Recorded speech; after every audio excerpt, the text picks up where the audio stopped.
لله رب العالمين الصلاة والسلام على خاتم النبيين أما بعد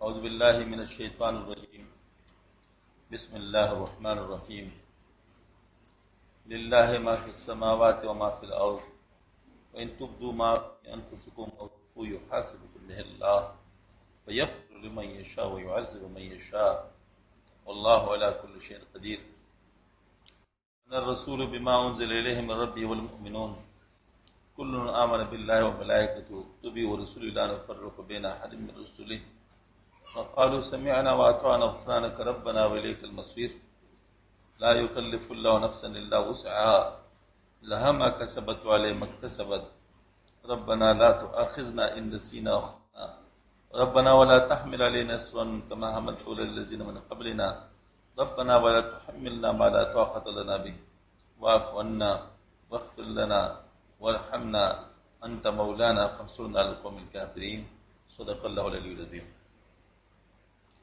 بزرگ اور دوستو، ابھی میں نماز سے پہلے سوچ رہا تھا کہ موضوع کیا رکھا جائے، تو نماز ہی میں قاری صاحب نے تلاوت کی یہ سورہ بقرہ کی آخری رکوع کی آخری آیت مبارکہ تلاوت کی ہیں۔ اس طرف ذہن چلا گیا کہ یہی آج کل کا بہتر موضوع ہے۔ آج کل جو ہمارے حالات ہیں وہ اس بات کا تقاضا کرتے ہیں کہ ہم لوگ جلد سے جلد اللہ پاک کی طرف رجوع کر لیں، اور اس میں اللہ پاک کی طرف رجوع کرنے کے لیے فرمایا گیا ہے۔ اس وجہ سے انشاءاللہ اس کے بارے میں بات ہوگی۔ یہ بات چونکہ بہت اہم ہے، لہذا توجہ سے سننے کی ضرورت بھی ہے، اور دعا بھی کرے کہ اللہ تعالیٰ حق کہلوائے اور حق پر اللہ تعالیٰ عمل بھی نصیب فرما دے۔ اللہ جل شانہ ارشاد فرماتے ہیں للہ ما فی السماوات و ما فی الارض، اللہ کا ہے جو کچھ آسمانوں میں ہے اور جو کچھ زمین میں ہے۔ جب کبھی سماوات اور ارض دونوں کا لفظ قرآن میں آ جاتا ہے، اس سے مراد پوری کائنات ہوتی ہے، یعنی پوری کائنات اللہ پاک کی ہے، اس کے اندر جو کچھ بھی ہے اللہ پاک کا ہے، اللہ پاک کا حکم اس پہ چلتا ہے، اور سب کچھ اللہ جل شانہ ہی کرتے ہیں۔ وَإِن تُبْدُوا مَا فِي أَنفُسِكُمْ أَوْ تُخْفُوهُ يُحَاسِبْكُم اللَّهُ، اور اگر تم اس گناہ کی بات کو ظاہر کرو جو تمہارے دلوں میں ہے یا ایسے چھپاؤ، اللہ قیامت کے دن تم سے ہم لوگ مکلف ہیں، جنات یہ مکلف مخلوق ہیں، ان کا ایک ایک عمل لکھا جاتا ہے۔ اس وجہ سے ہم لوگ آزاد نہیں ہیں، ہم لوگوں کو سوچنا پڑے گا کہ ہم جو کچھ بھی کر رہے ہیں یہ ہمارے حق میں جا رہا ہے یا ہمارے نقصان میں جا رہا ہے۔ اب بات یہ ہے کہ اللہ پاک نے بعض نظام چھپے ہوئے رکھے ہیں اور بعض نظام کھلے ہوئے رکھے ہیں، تو جو چھپے ہوئے رکھے ہیں وہ بھی اللہ کو پتہ ہے، اور جو کھلے ہوئے رکھے ہیں وہ بھی اللہ پاک کو پتہ ہے۔ اس وجہ سے ہم کھل کے جو گناہ کر رہے ہیں یقیناً اس کا نقصان زیادہ ہے، کیونکہ اس میں بغاوت زیادہ ہے، اور جو چھپ کے کر رہے ہیں یہ بھی بہت نقصان کی بات ہے، کیونکہ اللہ پاک کو سب کچھ کا پتہ ہے۔ اللہ پاک نے فرمایا کہ بے شک تم اس کو ظاہر کر لو یا چھپاؤ، قیامت کے دن اللہ تعالیٰ تم سے اس کا حساب دے گا، لہذا اس کے بارے میں خیال رکھو کہ میں اس کے بارے میں کیا کروں۔ یغفر لمن یشاء ویعذب من یشاء، پھر وہ جسے چاہے بخشے اور جسے چاہے عذاب دے۔ واللہ علی کل شیء قدیر، اور اللہ ہر شے پر قادر ہے۔ اللہ جل شانہ نے ایک بہت آسان روٹ رکھا ہوا ہے معافی کا، بہت آسان روٹ ہے۔ اگر دنیا کے کسی شخص کا کوئی تم جرم کر لو تو اس کو معاف کرانا آسان نہیں ہے۔ اس کی وجہ کیا ہے کہ وہ شخص خود محتاج ہے، وہ نہیں معاف کر سکتا آسانی کے ساتھ، لیکن اللہ جل شانہ چونکہ محتاج نہیں ہے، لہذا جب کبھی اللہ پاک سے اپنے معافی کروانا چاہو یہ کوئی مشکل نہیں، روٹ بہت آسان ہے، لیکن شیطان اس کو چھپا دیتا ہے، شیطان اس کو ہم پر ظاہر نہیں ہونے دیتا، لہذا ہم لوگ بلبلیوں میں پڑھ کر اپنے آپ کو خراب کرتے ہیں، حالانکہ اللہ پاک سے معافی کروانا تو بہت آسان ہے۔ ہاں جی، جس کو بھی اللہ چاہے سزا دے اس کو کام، جس کو چاہے اللہ پاک معاف کر دے اس کے لیے کون سا کام مشکل ہے؟ تو جس چیز کو اللہ تعالیٰ نے رکھا ہے اگر اس راستے کو ہم استعمال کر دے تو انشاءاللہ مغفرت یقینی ہے۔ ہاں جی، یہ کوئی بات نہیں ہے، اس وجہ سے ہم لوگ کو وہ روٹ اختیار کرنا چاہیے، اور وہ کیا ہے آگے انشاءاللہ آ رہا ہے وہ روٹ، جو ہے نا اس کے بارے میں بتا رہے ہیں۔ آمن الرسول بما انزل الیہ من ربہ والمؤمنون، رسول یعنی محمد صلی اللہ علیہ وسلم اس پر ایمان رکھتے ہیں جو ان کے رب سے ان کی طرف اتارا گیا، اور ایمان والے بھی سب اللہ کل آمن باللہ والمؤمنون، اور ایمان والے بھی یہ ایمان رکھتے ہیں۔ مطلب یہ ہے کہ آپ صلی اللہ علیہ وسلم پہنچانے والے ہیں، لیکن ایمان میں آپ صلی اللہ علیہ وسلم بھی شریک ہے، اللہ پر ایمان رکھنے میں، اور جو اللہ پاک کی طرف سے اتارا گیا ہے اس پر ایمان رکھنے میں آپ صلی اللہ علیہ وسلم بھی اس میں شریک ہے۔ ہاں یہ الگ کام ہے کہ آپ صلی اللہ علیہ وسلم کو اس کو اتارنے کا ذریعہ بنایا گیا ہے۔ بس اگر دیکھا جائے تو آپ صلی اللہ علیہ وسلم سے جو ایمان کی باتیں ہم سنیں، یعنی مطلب کہ جن چیزوں پہ ایمان لانا ہے وہی ہمیں کرنا پڑے گا۔ کل آمن باللہ وملائکتہ وکتبہ ورسلہ، سب ایمان والے اللہ اور اس کے فرشتوں اور اس کی کتابوں اور اس کے رسولوں پر ایمان رکھتے ہیں۔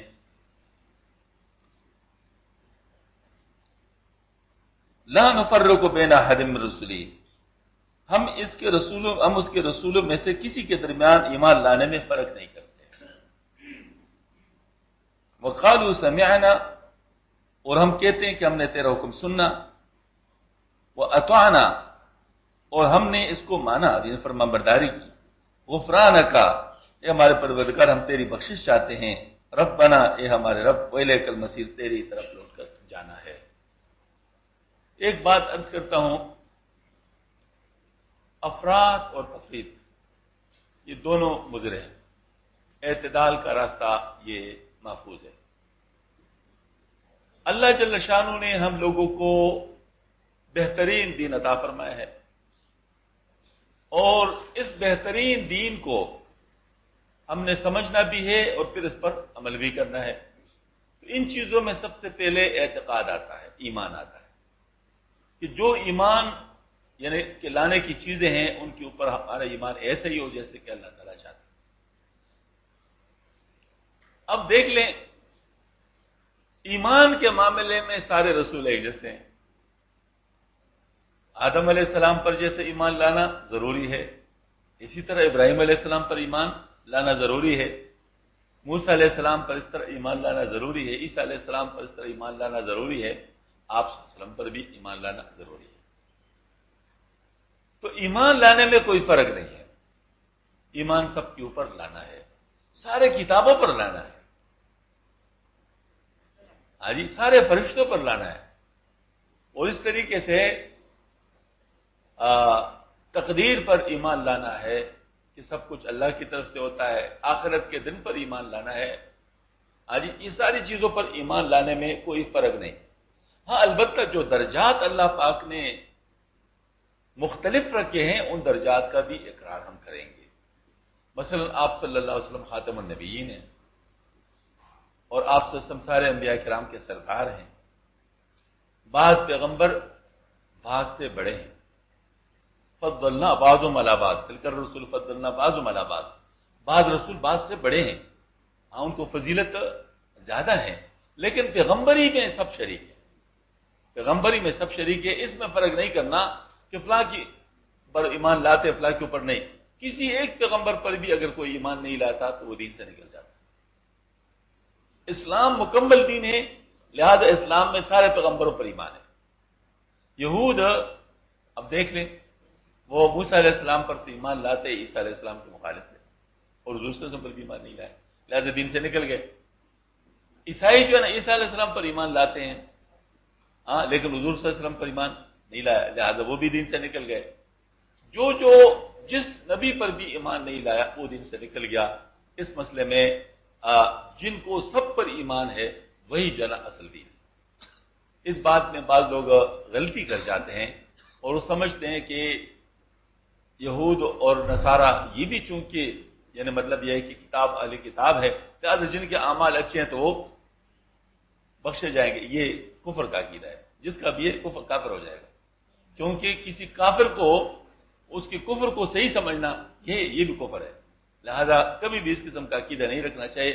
جس وقت آپ صلی اللہ علیہ وسلم کی بعثت مبارک ہوئی اس کے بعد جس نے بھی اس کا ایسا انکار کر دیا وہ مسلمان نہیں رہا. ہاں جی، آپ صلی اللہ علیہ وسلم پر ایمان جو ہے نا وہ شرط ہو گیا. جو بھی ایمان نہیں لا سکا اس پر لہذا وہ مسلمان نہیں رہا. اس کے بے شک چاہے اعمال کتنے اچھے کیوں نہ ہو، اعمال کی بات نہیں، یہ اصل میں اس پر مطلب ایمان کی بات ہے. ایمانیات کے اندر جو ہے نا کسی چیز کو بھی یعنی کبھی کو وہ نہیں چھوڑا جاتا. لہذا ایمان سب کے اوپر لانا ہے. درجات میں تفاوت بے شک ہے، کتابیں بھی سب ماننی ہیں.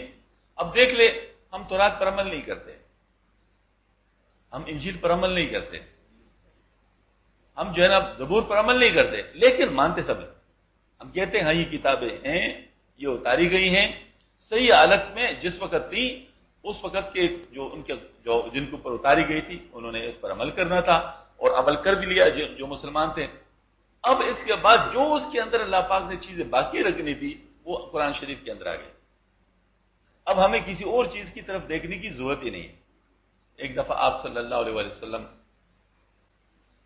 تشریف لے جا رہے تھے، بکر صدیق رضی اللہ عنہ ساتھ تھے، عمر رضی اللہ تعالیٰ راستے میں بیٹھے تھے، وہ تورات کی کچھ اوراق کی تلاوت کر رہے تھے چونکہ مطلب اس میں تھے پڑھنے والے میں تھے. آپ صلی اللہ علیہ وسلم کی طبیعت متغیر ہو گئی. بکر صدیق رضی اللہ عنہ ذات شناس تھے، بہت گھبرا گئے اور عمر رضی اللہ عنہ سے کہا اے عمر تیری ماں تجھے روئے، تجھے نظر نہیں آ رہا کہ آپ صلی اللہ علیہ وسلم کا کیا ہو رہا ہے. انہوں نے جب دیکھا آپ صلی اللہ علیہ وسلم کی حالت تو بہت پریشان ہو گئے اور بار بار یہ پڑھنا شروع کیا. یہ مطلب جو ہے نا وہ میں راضی ہو گیا اللہ پاک کے رب ہونے پر، میں راضی ہو گیا محمد صلی اللہ علیہ وسلم کے نبی ہونے پر، میں راضی ہو گیا اسلام کے دین ہونے پر. مسلسل یہ بات کرتے رہے حتیٰ کہ آپ صلی اللہ علیہ وسلم کا چہرہ مبارک نارمل ہو گیا. اس کے بعد پھر آپ صلی اللہ علیہ وسلم نے فرمایا عمر یاد رکھو اس وقت اگر موسیٰ علیہ السلام بھی دوبارہ آ جائیں اس کو بھی میری پیروی کرنی پڑے گی، اس کو بھی میری پیروی کرنی پڑے گی. یہ ہے بات. لیکن ساتھ یہ بھی ہے آپ صلی اللہ علیہ وسلم ہی کی حدیث شریف ہے کہ مجھے اپنے بھائی یونس ان کے اوپر بھی جو ہے نا وہ یعنی ایسی فضیلت نہ دو جس سے ان کی تنقید ہو جائے. اب آپ اندازہ کر لیں یونس علیہ السلام کے بارے میں اس لیے فرمایا کہ جن کو بعض لوگ اس معاملے کی وجہ سے ان کی تشریف لے گئے تھے تو کچھ لوگ ان کے مقام کو پورے سمجھ نہیں پاتے تو ان کے بارے میں کمزوری دکھاتے ہیں. تو مثال یونس علیہ السلام کی دی، یونس علیہ السلام کی دی. ہاں جی، اور بات یہ ہے کہ آپ یہی بھی فرما رہے کہ موسیٰ علیہ السلام بھی اگر آ جائے، اولو العزم نبی ہے، ہاں موسیٰ علیہ السلام بھی اگر آ جائے ان کو میری پیروی کرنی پڑے گی. اس سے پتہ چلا کہ اعتدال، ایک طرف اپنا مقام بھی بتا دیا آپ صلی اللہ علیہ وسلم نے، اپنا مقام بھی بتا دیا موسیٰ علیہ السلام کی بات کر کے، اور دوسری طرف دوسرے کے مقام کی حفاظت بھی کی یونس علیہ السلام کی مثال لے کر. یہ اعتدال ہے. آج کل کے دور میں اعتدال مفقود ہوتا جا رہا ہے. مثال کے طور پر کوئی توحید کی بات کرتا ہے تو ادب چھوڑنا شروع کر لیتا ہے، ادب کی بات کرتا ہے تو توحید چھوڑنا شروع کر لیتا ہے. پتہ نہیں لوگوں کو کیا ہو گیا ہے، کیوں اتنے زیادہ ہارش ہو گئے، کیوں خامخواہ اپنے آپ کو خراب کرنے پہ تلے ہوئے ہیں. بھائی توحید بھی اللہ کی طرف سے ہے، ادب بھی اللہ کی طرف سے ہے. توحید کے بارے میں یہ فرمایا کہ جس نے شرک کر لیا تو بے شک دوسرے چیزوں کو میں معاف کر لیتا ہوں جب چاہوں، اور شرک کو میں معاف نہیں کرتا. تو شرک اتنی خطرناک چیز ہے، لہذا توحید سے بچنا بہت لازم. لیکن ساتھ یہ بھی ہے وَلَا تَرْفُوا أَصْوَاتَكُمْ فَوْقَ صَوْتِ النَّبِيِّ، اور آپ صلی اللہ علیہ وسلم کے اوپر آواز بلند نہ کرو. ہاں جی، مبادا تمہارے اعمال خبت ہو جائے اور تمہیں پتہ بھی نہ لگے. اب یہ ادب کی بات ہے. اب صحابہ کرام کس طرح ادب کرتے تھے، آخر آپ سے نے فرمایا نا ما انا علیہ واصحابی، جس پر میں ہوں اور جس پر میرے صحابہ چلیں وہ راستہ ٹھیک ہے۔ اب صحابہ کرام کو ذرا دیکھ لو کہ ادب کتنا تھا، کتنا ادب تھا کہ آپ صلی اللہ علیہ وسلم کے سامنے کس طرح بیٹھتے تھے اور آپ صلی اللہ علیہ وسلم کی بات کو کس طرح لیتے تھے اور پھر آپس میں ایک دوسرے کا ادب کیسے کرتے تھے۔ میں آپ کو مثال لیتا ہوں، عجیب مثال ہے، سبحان اللہ۔ اللہ تعالیٰ ان حضرات کے محبت ہمارے دلوں کے اندر راسخ فرمائے۔ حضرت زید بن ثابت رضی اللہ تعالیٰ عنہ، حضرت عبداللہ بن عباس رضی اللہ عنہ گھوڑے پر سوار اور ساتھ ساتھ چل، عبداللہ بن عباس رضی اللہ تعالیٰ عنہ مفسر قرآن ہے اور آپ صلی اللہ علیہ وسلم کے رشتہ دار ہیں، مطلب جو ہے نا وہ چچا زاد بھائی ہیں۔ دوسری طرف زید بن ثابت رضی اللہ عنہ بہت بڑے عالم ہیں، قرآن جمع کرنے والے، مطلب وہ بہت بڑے عالم۔ تو عبداللہ بن عباس رضی اللہ تعالیٰ عنہ نے زید بن ثابت رضی اللہ تعالیٰ عنہ کا ہاتھ لے لیا، وہ جلدی سے چوم لیا، ورنہ وہ نہ چومنے دیتے، جلدی سے چوم لیا۔ عبداللہ جو ہے نا مطلب زید بن ثابت رضی اللہ تعالیٰ عنہ جو ہے نا وہ عبداللہ بن جو ہے نا مطلب کہ آپ نے کیوں کیا؟ فرمایا ہم اہل بیت کے ساتھ ایسی محبت کرتے ہیں۔ ہاں جی، پھر اس کے بعد جو ہے نا مطلب انہوں نے فوراً ان کا ہاتھ پکڑ لیا اور فوراً ان کو چوم لیا۔ انہوں نے کہا یہ کیا؟ انہوں نے کہا ہمیں اپنے بڑوں نے اپنے بڑوں کا ادب ایسے سکھایا ہے۔ اب دیکھتے دونوں نے ایک کے مقام کو جانا، یہی بات ہے۔ اگر ہم لوگ بھی یہی کر لے تو کوئی مشکل نہیں ہے۔ اب چکر کیا ہے کہ ہم صرف ایک چیز کو دیکھتے ہیں، دوسری چیز ہمارے درست میں وہ ہو جاتی ہے۔ ایسی بات نہیں ہونی چاہیے۔ ہم مثال کے طور پر توحید کی بات کوئی کرتے ہیں تو نعوذ باللہ من ذالک اولیاء اللہ کے خلاف بکواس کرتے ہیں۔ انا للہ و انا الیہ راجعون۔ خدا کے بند اولیاء اللہ کون ہے؟ اولیاء اللہ نام کو ذرا دیکھ لو، اللہ کے دوست۔ اب اللہ کے دوست کے خلاف کو اگر کوئی بکواس کرے گا تو اللہ تعالیٰ اس پر خوش ہوگا؟ کیسے اللہ تعالیٰ اس پر خوش ہوگا؟ سوچنا چاہیے، ذرا غور کرنا چاہیے ہم کر کیا رہے ہیں۔ ہاں، اور انہوں اللہ کا قصور کیا ہے اگر لوگوں نے ان کے بارے میں غلط نظریات قائم کر لیے؟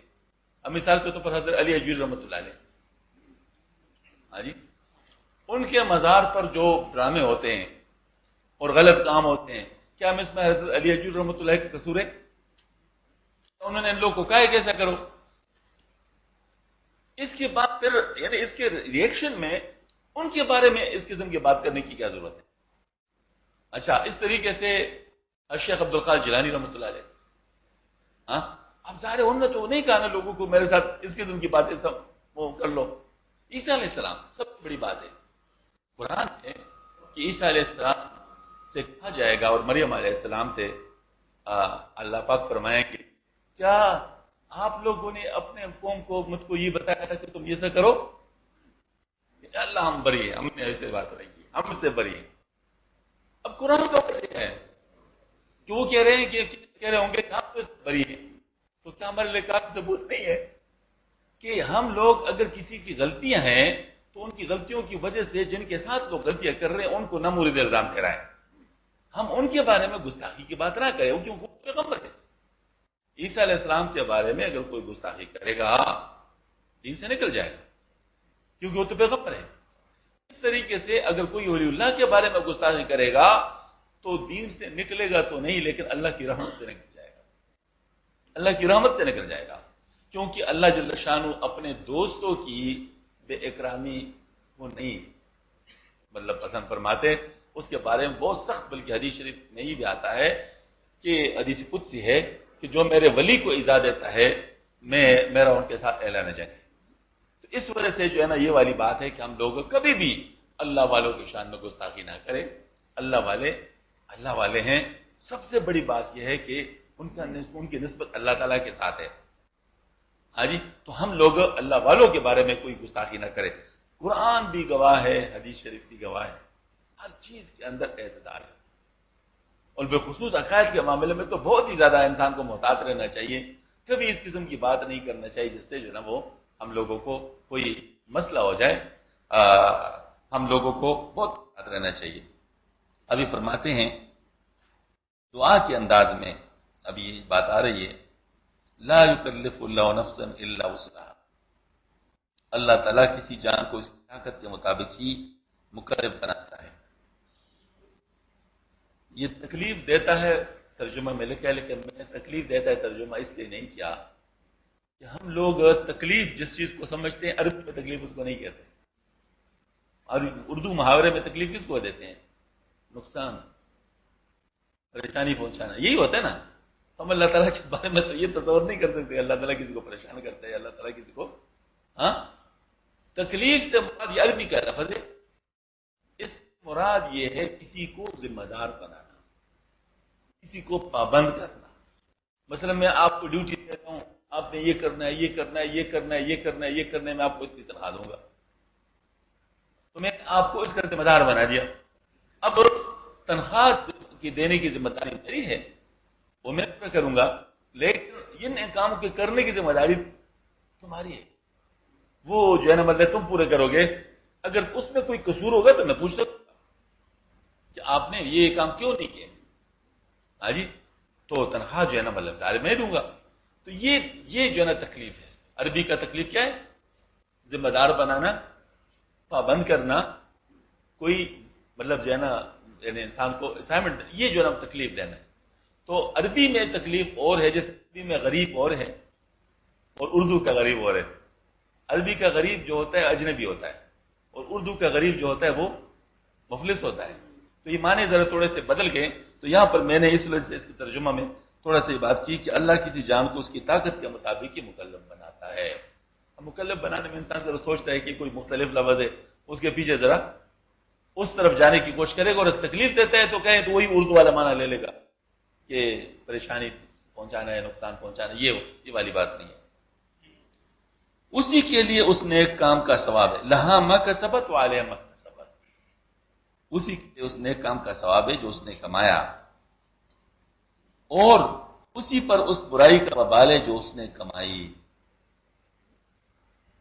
یہ بھی قرآن میں مختلف موقع پر ہے کہ تم گزشتہ لوگوں کے بارے میں بات نہ کرو، انہوں نے جو کمایا وہ اپنے لیے کمایا، تم جو اپنے لیے، اور ان کے بارے میں تم سے پوچھا نہیں جائے گا، ان کے بارے میں تم سے پوچھا نہیں جائے گا۔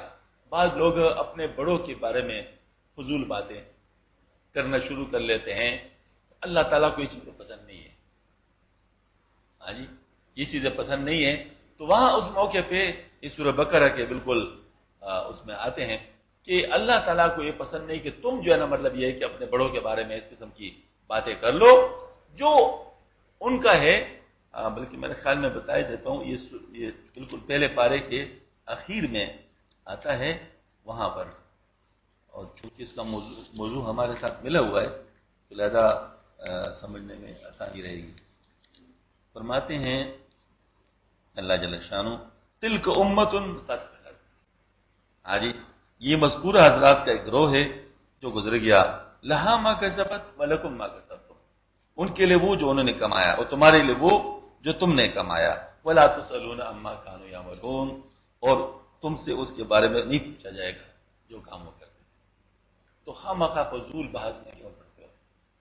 جب ان کا معاملہ اللہ کے پاس پہنچ گیا اور اللہ جل شانہ ان کے بارے میں جو فیصلہ کرنا تھا کر لیا، تو تم کون درمیان میں آ گئے ان کا فیصلہ کرنے والے؟ تم کیوں اپنے آپ کو خراب کرتے ہو؟ فضول بحثوں میں پڑھنا اللہ پاک کو بالکل پسند نہیں۔ بلکہ میں آپ حضرات سے ایک بات عرض کروں گا کہ لایانی ایک لفظ ہے، عربی کا لفظ ہے لایانی، جس سے نہ کوئی دنیا کا نفع وابستہ ہو نہ کوئی دین کا نفع وابستہ ہو۔ دنیا کا نفع سے مراد ہے جیسے میں کوئی کاروبار کر رہا ہوں یا کوئی دنیا کا کام کرو جائز، تو دنیا کا نفع تو اس کے ساتھ وابستہ ہے نا، تو لایانی نہیں ہے۔ لیکن اگر میں کوئی ایسی بات کر لوں جس کا نہ دنیا میں فائدہ ہے نہ آخرت میں فائدہ ہے، اس کو لایانی کہتے ہیں۔ حدیث شریف میں آتا ہے کہ جس نے اپنے آپ کو لایانی امور سے بچا لیا، اس نے اپنے جو ہے نا وہ دین کا فائدہ پورا لے لیا۔ مقصد یہ ہے کہ اس کو جو ہے نا اس کا فائدہ ہو گیا، ورنہ پھر یہ ہے کہ اس میں نقصان ہو جاتا ہے۔ تو ہم لوگوں کو خامخواہ فضول باتوں میں نہیں پڑنا چاہیے۔ ایک دفعہ حضرت عامر مصعب کے پاس ایک شخص آئے اور انہوں نے پوچھا کہ حضرت امیر معاویہ رضی اللہ عنہ میں علی رضی اللہ عنہ میں کون حق پر تھے؟ یہ میں اس لیے کرتا ہوں کہ اس قسم کی باتیں لوگ کرتے ہیں نا، تو پھر جواب کیا ہونا چاہیے؟ حضرت نے فرمایا تم کیا کام کرتے ہو؟ اس نے کہا میں درزی ہوں۔ اس نے کہا مجھے آپ بتاؤ کہ تم درزی کے بارے میں اللہ تعالیٰ کے احکامات جانتے ہو کہ درزی کو کیسا ہونا چاہیے؟ وہ سوچ میں پڑ گیا، یہ سوال کا تو کبھی کسی نے کیا نہیں تھا، بھئی درزی کے اوپر کیا اللہ پاک کے احکامات ہے، وہ کیسے ہونا چاہیے اس کو؟ وہ سوچ میں پڑ گیا۔ انہوں نے کہا دیکھو تم پہلے ان چیزوں کو سیکھو جن کے بارے میں تم سے پوچھا جائے گا، اور امیر معاویہ رضی اللہ عنہ علی رضی اللہ عنہ کے بارے میں کیا حق پر ہے اور کیا نہیں ہے اس کے بارے میں تم سے نہیں پوچھا جائے گا، اور اگر تم سے پوچھا گیا نا تو کیا جو اشرف علی سے میں نے پوچھا تھا اس نے کہا تھا تم سے نہیں پوچھا جائے گا۔ یہ بات اصل بات یہ ہے۔ اب مجھے بتاؤ کہ ایسی بحثوں میں اگر کوئی پڑھے گا تو اس کو فائدہ ہوگا یا نقصان ہوگا؟ ہم اپنے آپ کو جو ہے نا ضائع کرنے والی بات ہے۔ ہمارے پشتوں میں کہتے ہیں ماموش میرے درگڑے میں، مجھے گنو مت میں درمیان میں ویسے آ رہا ہوں، دخل در معقولات۔ اپنے آپ کو بچانا چاہیے۔ میں آپ کو بتاؤں، یہ جب کوئی قتل ہو جاتا ہے یا کوئی مسئلہ ہو جاتا ہے، کیا خیال ہے شہادت دینے کے لیے خوشی سے لوگ آتے ہیں؟ پولیس والے ان کے پیچھے پھرتے ہیں، بلکہ بعض دفعہ اعلان بھی کرتے ہیں بھائی کوئی ہے جو ذرا صحیح شہادت وہ دے دے، آئے ہیں فلاں فلاں صاحب ذرا مہربانی کر کے وہ صحیح شہادت دے دے، اعلان وغیرہ بھی ہوتے ہیں، لیکن لوگ چپتے پھرتے ہیں۔ کیوں چپتے پھرتے ہیں؟ اس لیے کہ ذمہ دار نہ ہو جائیں، خواہ مخواہ اپنے آپ کو پریشان کر لیں گے۔ اب جن کے بارے میں پوچھا بھی نہیں جا رہا، خواہ مخواہ میں کہتا ہوں میں اپنے آپ کو خراب کر دوں اور اس کے اندر بات کر لوں۔ جب مجھ سے پوچھا نہیں جائے گا تو میں اپنے آپ کو کیوں خراب کرتا ہوں؟ ہسٹری اس قسم کی چیز ہے۔ میں آپ حضرات کو ایک بات عرض کروں، ہسٹری کی بیس کیا ہے؟ روایت، کسی نے لکھا۔ پاکستان بعض لوگ کے سامنے بنا ہے نا، ابھی زندہ ہے نا، میرے سامنے تو نہیں بنا لیکن بعض لوگ کے سامنے بنا ہے اور وہ زندہ ہے، ان کو سارے واقعات کا پتہ ہے، لیکن تاریخ میں جو آج کل لکھا گیا ہے کیا وہ بالکل بین ہی وہی ہے جو ہوئی ہے؟ کیا چیز ہوئی؟ Biased approach. جس کی حکومت اس نے اپنی مرضی کے بارے میں باتیں لکھوائیں، اور جس کی حکومت نہیں ہے وہ مورد الزام اور وہ ساری باتیں اس کے خلاف ہے نا یہ بات۔ اچھا، ہمارے سامنے بعض باتیں ہوئی ہیں۔ عراق پشاور یونیورسٹی میں تھے ہم، ریڈیو پر اعلان ہوا کہ ہاسٹل سے جو ہے نا مطلب جو ہے نا وہ عراقی اسلحہ پکڑا گیا۔ ہم اس ہاسٹل میں موجود ہیں، کھلی آنکھوں سے جھوٹ بولا جا رہا ہے ریڈیو سے، سب لوگ حیران ہیں کہ کدھر سے پکڑا گیا، اور پوری دنیا میں خبر نشر ہو رہی ہے کہ عراق کا اسلحہ جو ہے نا ہاسپٹل سے پکڑا گیا۔ ہمارے سامنے کی بات ہے، تو کہتے ہیں جادو جو سر چڑھ کر بولے۔ یہ ہے ہسٹری۔ ایسی ہسٹری کے اوپر اعتماد کیا جا سکتا ہے؟ ایک صاحب ہسٹری لکھ رہے تھے، بڑی کتاب لکھ رہے تھے، پوری دنیا کی ہسٹری لکھ رہے تھے، بڑے یورپ کے کسی شہر میں، اب 14ویں منزل پہ تھے غالباً، نیچے کچھ ہلا گلا سا آواز آ گیا، کچھ کھڑکی سے دیکھا لوگ جمع ہے، کیا بات ہے؟ تو وہ لفٹ کے ذریعے نیچے آیا اور پوچھا لوگوں سے کیا ہوا ہے۔ اب مختلف لوگوں سے پوچھا، مختلف باتیں بتا رہے ہیں، کوئی کہتے ہیں یہ ہو گیا، دوسرا کہتے ہیں یہ ہو گیا، تیسرا کہتے ہیں یہ ہو گیا۔ یہ چلا گیا اوپر، وہ جتنا کچھ لکھا تھا سب کو دیا سلائی۔ ہاں جی، ایک دوست نے اس سے پوچھا بھائی تمہارا ریسرچ کہاں تک پہنچ گیا؟ کہتے وہ تو میں نے جلا دیا۔ تو کیوں؟ آپ نے تو بڑی محنت کی تھی اس پر۔ کہتے مجھے اس کا تجربہ ہو گیا۔ کہتے کیسے؟ میں کہتے میں نیچے آ گیا ہوں، میرے سامنے واقع ہوا ہے، 14 منزل ادھر ہی موجود ہوں، مجھے پتہ نہیں چلا کہ اصل واقعہ کیا ہوا، تو گزشتہ واقعات کا میں کیسے فیصلہ کر سکتا ہوں کہ کیا ہوا ہے؟ کس طریقے سے میں اس کے بارے میں جان سکتا ہوں؟ تو یہ ہے ساری ہسٹری۔ اب جب اس قسم کی بے اعتبار ہسٹری ہو، کیا اس کے بارے میں اللہ پاک کے واضح احکامات کو نظر انداز کیا جا سکتا ہے؟ اب واضح احکامات کیا ہے بتا دیتا ہوں۔ ایک تو یہ ہے جو آپ کے سامنے ہے تلک امۃ قد خلت لہا ما کسبت ولکم ما کسبتم ولا تسألون عما کانوا یعملون. ایک تو یہ ہے نا. دوسرا آپ صلی اللہ علیہ وسلم نے فرمایا دیکھیے آپ ماشاءاللہ جمعہ میں پڑھتے ہیں سنتے ہیں، جمعہ میں جو ہے نا وہ خطبے میں سنتے ہیں، فرماتے ہیں اللہ اللہ کی اصحابی لا تتخذوا غرضا من بعدی فمن حبهم بحبی حبهم ومن ابغضهم ببغضی ابغضهم. مجھے بتائیں کہ جمعہ کے خطبوں میں اس طرح جو کلم کلا ایک حدیث شریف پڑھی جا رہی ہوگی، وہ ضعیف حدیث ہوگی یا قوی حدیث ہوگی؟ جی تو ضعیف حدیث تو یہ نہیں ہے، قوی حدیث ہے. اور اس میں کیا فرماتے ہیں آپ صلی اللہ علیہ وسلم؟ اے میرے امتیو تمہیں میرے صحابہ کے بارے میں خدا کا واسطہ، اس انداز میں اے میرے امتیو تمہیں میرے صحابہ کے بارے میں خدا کا واسطہ ان کو میرے بعد ملامت کا نشانہ نہ بناؤ. جو ان کے ساتھ محبت کرتا ہے وہ اصل میں ان کے ساتھ اس لیے محبت کرتے ہیں کہ ان کو مجھ سے محبت ہے، اور جو ان کے ساتھ دشمنی کرتے ہیں وہ اس لیے ان کے ساتھ دشمنی کرتے ہیں کہ اصل میں ان کو مجھ سے دشمنی ہے. اب بتاؤ اس سے سخت بات اور کوئی ہو سکتی ہے کہ آپ صلی اللہ علیہ وسلم نے ان کے ساتھ دوستی کو اپنے لیے دوستی پہ سمجھا اور ان کے ساتھ دشمنی کو اپنے ساتھ دشمنی سمجھا. اتنی خطرناک کھیل کے ساتھ کوئی اپنے ہاتھ کو ملوث کرے گا، کتنی سخت بات ہے. اب میں کسی صحابی کے بارے میں کوئی بات کر سکتا ہوں؟ بہت خطرناک بات ہے، بہت خطرناک بات ہے، بہت خطرناک بات ہے. صحابہ بہت اونچے ہیں، اللہ جل شانہ نے جو مقام ان کو عطا فرمایا ہے یہ ان کی شان ہے. ہم لوگ اس کی مثال بھی پیش نہیں کر سکتے، لہذا ان کے بارے میں بہت. اسی طریقے سے ائمہ کرام کے بارے میں اگر امام شافعی رحمۃ اللہ علیہ کے مسلک پہ ہم نہیں چل رہے ہیں، اس کا مطلب یہ نہیں کہ ہم اس کے ساتھ بدگمانی کریں یا ان کے خلاف بدزبانی کریں، اس کی اجازت نہیں ہے. جیسے موسیٰ علیہ السلام کہ وہ شریعت پر ہم نہیں چل رہے ہیں، لیکن موسیٰ علیہ السلام کی خلاف بدزبانی کرنے کی یا بدگمانی کرنے کی اجازت نہیں ہے. اسی طریقے سے امام شافعی رحمۃ اللہ علیہ کو بڑے امام مانتے، حالانکہ ہم ان کے مسلک پر نہیں چل رہے ہیں. ہم امام محمد بن حنبل رحمۃ اللہ کو بھی ایسے بڑے امام سمجھتے ہیں جیسے امام ابو حنیفہ رحمۃ اللہ علیہ ہیں. بلکہ ہم میں جتنے بھی متقدمین میں بڑے بڑے علماء تھے، محدثین تھے اور فقہاء تھے، اس طریقے سے مفتیان کرام ہیں، اللہ والے ہیں، ان سب کے لیے دل میں بڑے اچھے جذبات رکھتے ہیں. یہی ہمارا دین ہے. ہم لوگ ان میں سے کسی کے خلاف بھی ذہن میں کوئی گندی بات نہیں لانا چاہتے. یہ ہے اہل سنت والجماعت.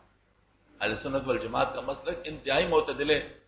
سب کے ساتھ ادب، سب کے ساتھ محبت، صحیح بات کی طرف جانا، اعتدال پر رہنا، بلا وجہ خواہ مخواہ اپنے آپ کو مصیبت میں نہ ڈالنا، بلا وجہ خواہ مخواہ کسی کے بارے میں بدگمانی کر کے اپنے عاقبت کو خراب نہ کرنا. یہ اہل سنت والجماعت کا دین ہے. ہم اس دین پر ہیں. اللہ تعالیٰ ہم اس دین پر قائم رکھے. تو یہ بات میں عرض کر رہا تھا کہ اب جو ہے نا بات آ رہی ہے کہ جب اس قسم کے حالات ہو جیسے آج کل ہیں، پھر ہمیں کیا کرنا چاہیے. اس سے پہلے میں آپ حضرات کو ایک بات عرض کرنا چاہوں گا.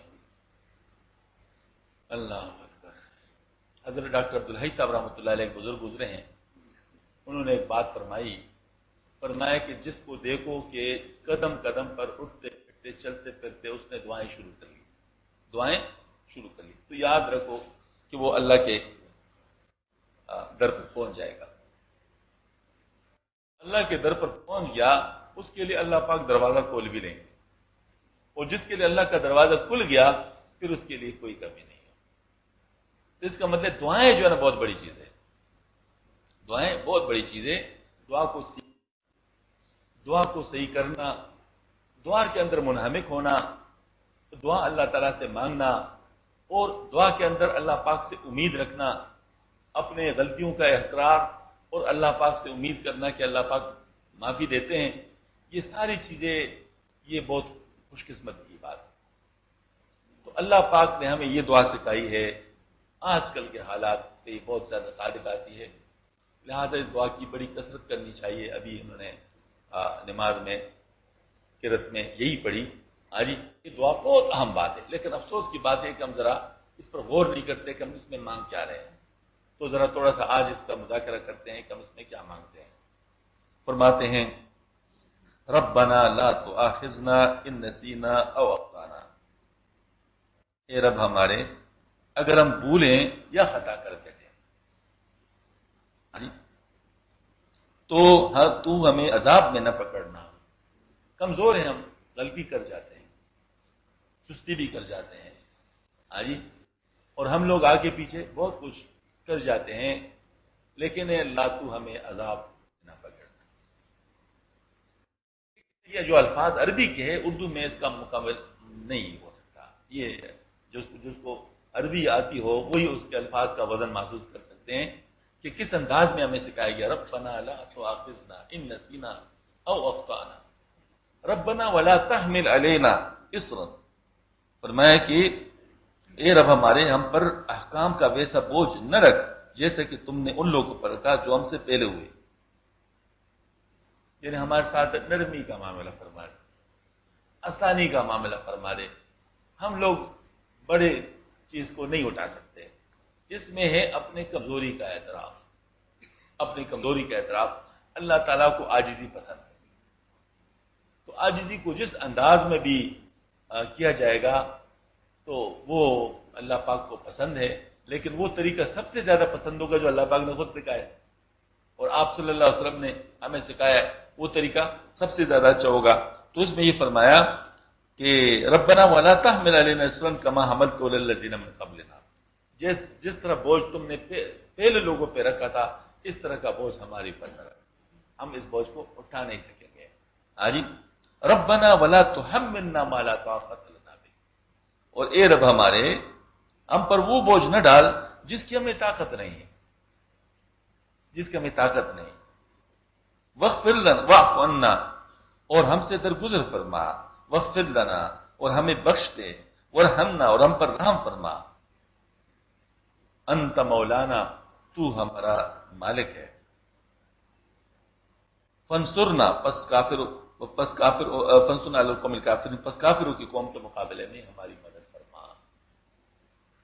اب اس وقت پوری دنیا کے کافر مسلمانوں کے خلاف ایک ہو چکے ہیں، کچھ ظاہر اور کچھ چھپے ہوئے، کچھ ظاہر اور کچھ چھپے ہوئے. تو ایسی صورت میں اللہ پاک ہی ہمیں بچا سکتے ہیں اور اللہ پاک کی طرف دوڑ کر ہی ہمیں بچت ہو سکتی ہے.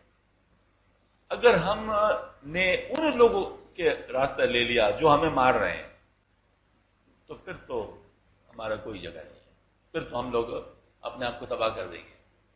لیکن اگر ان سے بھاگ کر اللہ کے ہاں پناہ لے لی، اللہ تعالیٰ ہمیں پناہ دے سکتا ہے اور اب بھی دے سکتا ہے، اب بھی دے سکتا ہے. میں آپ کو مثال دیتا ہوں. دیکھ لیں جنگ احزاب کے موقع پر بین ہی اس قسم کی بات ہوئی تھی. کفر کی طاقتیں اکٹھے ہو کر مسلمانوں کے خلاف آ گئی تھی اور مدینہ منورہ کا محاصرہ ہو گیا تھا. خندق کھودی گئی، اس میں بڑی قربانی کی گئی، وہ ساری داستان آپ کو معلوم ہے. ایسی صورت میں صرف اللہ کے علاوہ اور کوئی سہارا نہیں تھا. ان لوگوں نے بڑی امیدیں باندھی ہوئی تھی کہ اس دفعہ ہم نعوذ باللہ من ذالک مسلمانوں کو ختم کر کے رکھ دیں گے. ہاں جی، لیکن اللہ پاک کو منظور کچھ اور تھا. مسلمان جتنی قربانی کر سکتے تھے انہوں نے کی، مجاہدہ کر سکتے تھے وہ کی، اور اللہ پاک سے مانگ رہے تھے آپ صلی اللہ علیہ وسلم کہ اللہ جل شانہ نے اپنے ایک نظام کو حرکت دی، اپنے ایک نظام کو حرکت دی. وہ کیا؟ آندھی آ گئی. جب آندھی آ گئی تو وہ آندھی بڑی تیز چلی، ان کے برتن جو ہے وہ آپس میں ٹکرا گئے اور وہ ان کے جانوروں نے اپنے رسیاں توڑوا لی اور ادھر ادھر بھاگ گئے. سارا سامان غتربود ہو گیا، کسی کو پتہ نہیں چل رہا تھا کون کدھر ہے.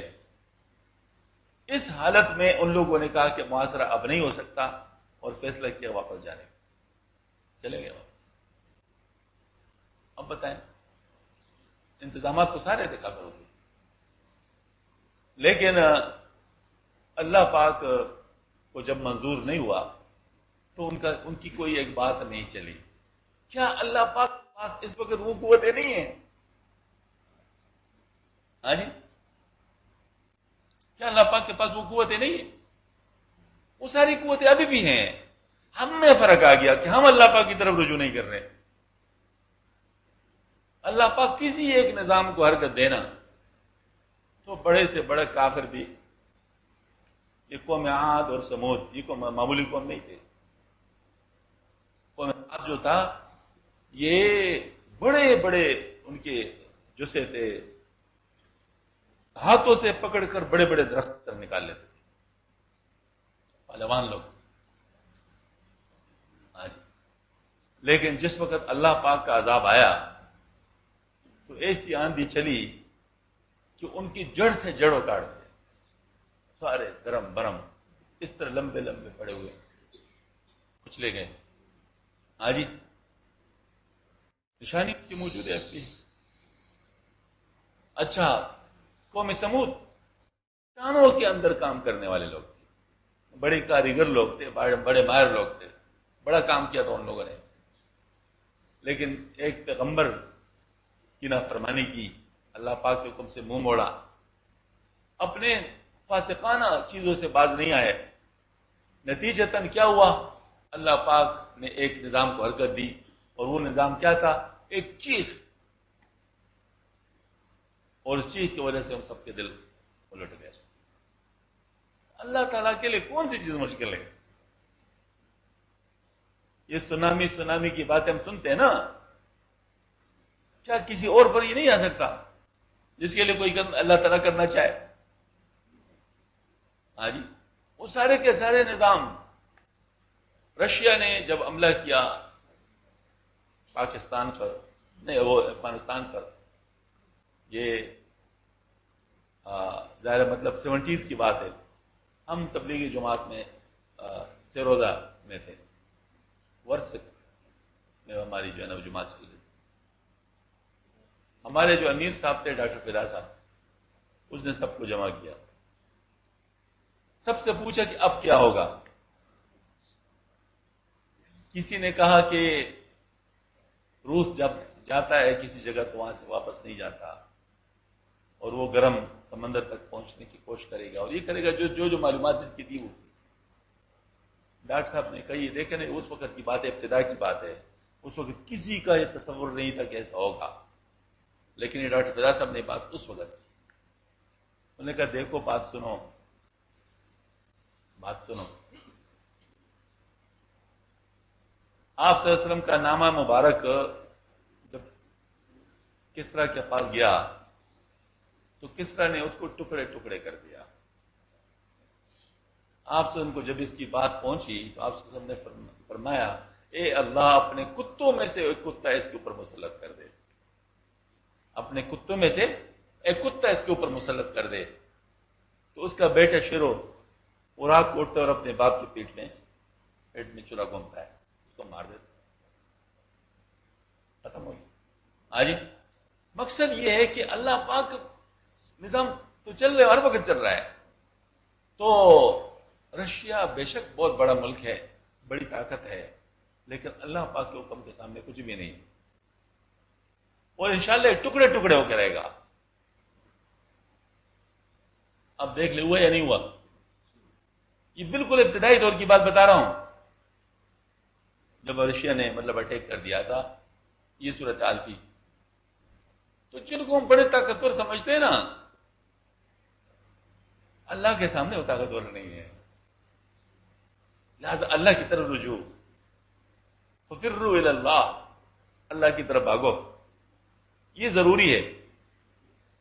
ہم لوگ اگر بچنا چاہتے ہیں تو جو بچا سکتے ہیں اس کی طرف جائیں نا. بھئی تم اگر کبھی مشورہ کرو گے، کبھی مدد مانگو گے تو خیرخواہ سے مانگو گے نا، بدخواہ تو تمہیں کچھ نہیں دے گا نا. بدخواہ کے پیچھے جاؤ گے تو تم اور زیادہ اپنے آپ کو خراب کرو گے. تو یہی بات ہے کہ اللہ جل شانہ سب کچھ کر سکتے ہیں، اللہ کی طرف بھاگنے کی ضرورت ہے. ففروا الی اللہ، یہ ہے ففروا الی اللہ. ربنا لا تؤاخذنا ان نسینا واخطأنا ربنا ولا تحمل علينا اصرا كما حملته على الذين من قبلنا ربنا ولا تحملنا ما لا طاقة لنا به واعف عنا واغفر لنا وارحمنا انت مولانا فانصرنا علی القوم الکافرین۔ ایک بات یاد رکھو، نماز استسقاء کی بات کر رہا ہوں، میں یہ بات اس لیے کرتا ہوں کہ پہنچ جائیں لوگ۔ ہاں جی، نماز استسقاء کے بارے میں فرماتے ہیں کہ جو جس علاقے کا چیف ہے، بادشاہ ہے، حاکم ہے، اگر وہ نماز استسقاء میں شامل ہو جائے اور عاجزانہ نماز پڑھ لے، اس کی بات قبول ہوتی ہے۔ باقی لوگوں کی بات ایک طرف، اس کی بات دوسری۔ ہمارے حلیمی صاحب رحمۃ اللہ علیہ بات فرما رہے تھے، بنو میں وہاں پر جاب کر رہے تھے، بنو کے کمشنر ان کے دوست تھے، ملنا جلنا ہوتا تھا۔ ایک دن وہ بات ہو رہی تھی کہ بارش نہیں ہو رہی، حلیمی صاحب نے کہا، میں نے ان کو کہا بارش ہو سکتی لیکن تم اگر انسان بن جاؤ تو میری کیوں حیثیت ہے، میں تو بہت گڑبڑ ہوں کہ تم تبھی تو کام کر سکتے ہو۔ انہوں نے کہا کیسے؟ نے کہا نماز استسقاء میں جاؤ اور اللہ تعالیٰ کے سامنے خوب رو، توبہ کر لو، دیکھو بارش ہوگی۔ ہاں جی، اور اس بات پر عمل کر لیا۔ وہ کمشنر صاحب گئے نماز استسقاء میں اور اگلے دن بارش۔ سعودی عرب میں اس چیز پر ابھی تک عمل ہے، جب وہاں نماز استسقاء ہوتی ہے تو وہاں کے حاکم جو بھی ہوتے ہیں، مثلا مدینہ منورہ کا میں ہوتا ہے تو مدینہ منورہ کا گورنر موجود ہوگا اس میں، مکہ مکرمہ میں ہوگا تو مکہ مکرمہ کے گورنر موجود ہوگا، ریاض میں ہوگا تو وہ بادشاہ موجود ہوگا۔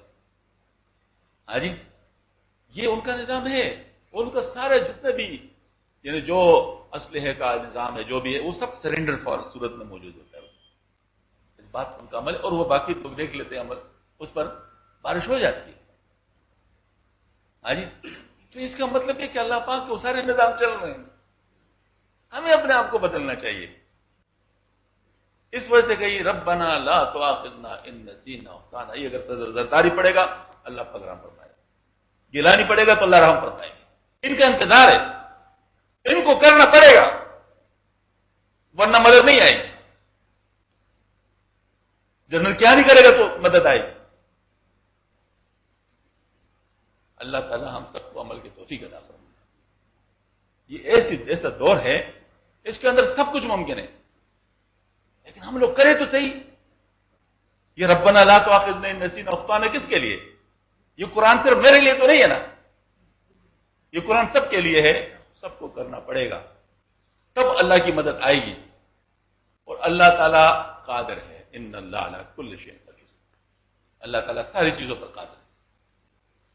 اس وجہ سے میری عاجزانہ درخواست ہے، سب سے میری درخواست ہے کہ ہم اللہ کی طرف رجوع کریں۔ حالات بدلنے میں بالکل دیر نہیں لگتی، حالات اب بھی بدل سکتے ہیں، کچھ بھی نہیں گیا، سب کچھ تباہ بھی ہو جائے پھر بھی کچھ نہیں گیا اگر ہم بچ گئے، اگر ہم انسان بن گئے، سب کچھ ابھی بھی بچ سکتا ہے، لیکن ذرا ہم لوگ اللہ کی طرف رجوع کر لیں، بس اخلاص کے ساتھ اللہ کی طرف رجوع کر لے، اور ہم کہتے ہیں ربنا لا تؤاخذنا ان نسینا واخطانا ربنا ولا تحمل علينا اصرا كما حملته على الذين من قبلنا ربنا ولا تحملنا ما لا طاقة لنا به واعف عنا واغفر لنا وارحمنا انت مولانا فانصرنا على القوم الكافرين۔ یہ ہمارا قرآن ہے، اللہ کا کلام ہے، قیامت تک یہ پڑھا جائے گا، قیامت تک اس پر عمل کرنے سے اللہ تعالیٰ راضی ہوں گے، اللہ تعالیٰ کے فیصلے آئیں گے۔ اس وقت تو اس چیز کی بہت زیادہ ضرورت ہے۔ میں آپ کو اس لیے بتاتا ہوں ساری چیزیں کہ لوگوں میں باقاعدہ پروپیگنڈے کے ذریعے سے مایوسی پھیلائی جاتی ہے۔ جو ہمارے مخالفین ہیں وہ باقاعدہ ہمارے پروپیگنڈے کے ذریعے سے ہمیں مایوسی پھیلا رہے ہیں، جو ہمارے قوتیں ہیں ان کو ہمارے لیے مصیبتیں بنا رہے ہیں، اور اس کی وجہ سے مطلب لوگ سمجھتے ہیں کہ شاید ہم اس وجہ سے پریشان ہیں۔ نہیں، ایسی کوئی بات نہیں، وہ اللہ کی نعمت ہے اور اللہ کی نعمتوں کی قدر کرنی چاہیے۔ ہاں جی، جو بھی جہاں پر ہے وہ ٹھیک ہو جائے، جہاں پر ہے، اور اللہ کی طرف رجوع کر لے۔ اللہ پاک کی طرف رجوع کرنے سے ہی سارا کچھ ٹھیک ہوگا۔ میں تو یہ سمجھتا ہوں کہ بات میری زبان بڑی چھوٹی ہے اور شاید میں نہ پہنچا سکوں، لیکن اللہ پاک سے یہ دعا ہے کہ اللہ تعالیٰ پہنچا دے اس کو۔ ارے پہنچانے والا بھی تو وہی ہے نا۔ آج جیسے ہم کہتے ہیں نا وما علینا الا البلاغ، ہمارے پر تو یہی بات ہے کہ ہم بیان کر لیں، کوشش کر لیں، جہاں تک پہنچا جائے، ہاں جی پہنچا سکتے ہیں وہاں تک پہنچا دیں۔ یہ ہمارا کام ہے۔ ابراہیم علیہ السلام سے اللہ پاک نے فرمایا کہ اعلان کر دو، ہاں جی حج کے لیے، تو اس نے کہا اللہ میں تو کہاں تک میری آواز جائے گی، ہاں جی میں تو کمزور بندہ ہوں۔ اللہ نے فرمایا اعلان کرنا تیرا کام، پہنچانا میرا کام۔ تو اللہ پاک نے روحوں تک پہنچا دیا، روحوں تک وہ بات پہنچا دی۔ ہم بھی خدا کے بندے ہیں، اللہ سے درخواست ہے، اللہ پاک سے دعا ہے کہ اللہ تعالیٰ اس کو پہنچا دے جو متعلقہ لوگ ہیں، اور اللہ جل شانہ اس پر ان کو عمل کی بھی توفیق عطا فرما دے۔ ہم دل سے دعا کرتے ہیں، یقیناً اس وقت ہم امت کے خیرخواہ کے طور پر ہی بات کر رہے ہیں۔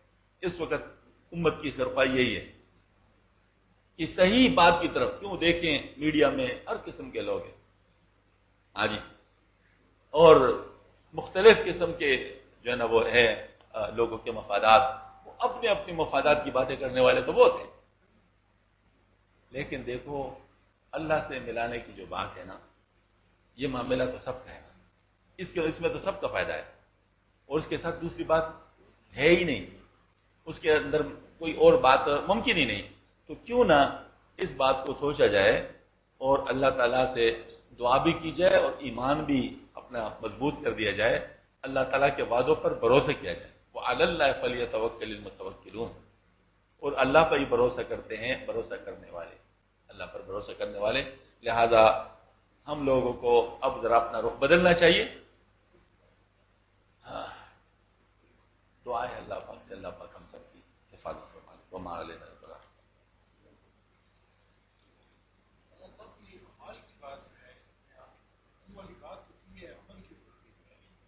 میں نے عرض کی، میں نے یہ بات تو کی، تو یہ تو میں نے عرض کر لیا، عمل کے بغیر تو رجوع نہیں ہوتا، لیکن ابتدا تو اس سے ہوگی نا، مانگنا